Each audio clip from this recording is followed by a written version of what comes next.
Paano tanggalin ang password ng ating cellphone? Kung may mga password po ang inyong mga cellphone at gusto niyo na po itong tanggalin, sundin niyo lang po ang gagawin ko. Buksan lang po natin ang ating mga cellphone. Kung meron pong lock ang inyong mga cellphone at gusto niyo na po itong tanggalin, sundin niyo lang po ang gagawin ko. Open lang natin ang phone settings. Itap lang po natin ang password and security. Meron po itong 4 na categories: lock screen password, face, fingerprint, privacy password. Kung naka-turn on po ang inyong mga face password, i-turn off nyo lang po yan. Sa akin kasi guys ay hindi siya naka-enrolled or hindi siya naka-turn on. So dito naman tayo sa lock screen password. Itap lang natin ito. Ilagay lang po natin dito guys ang screen lock password natin. Click natin ang turn off password. Disable the lock screen password. Click natin ang disable.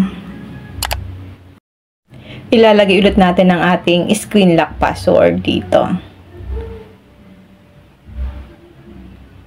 Then, ayan guys, naka-turn off na po ang lock screen password ng ating phone. So, dito naman tayo sa fingerprint. So, hindi po siya sa akin naka-enrolled.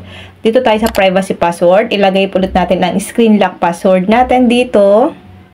Then, itap nyo po ang turn off password.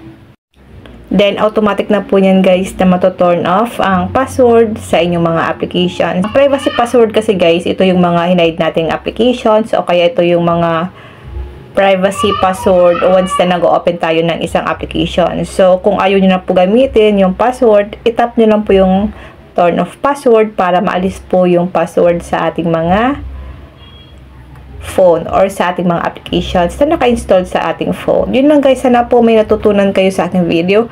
Kung hindi pa po kayo nakafollow sa aking Facebook page, pwede nyo po akong follow Positive Mind. And now, thank you for watching. God bless you all.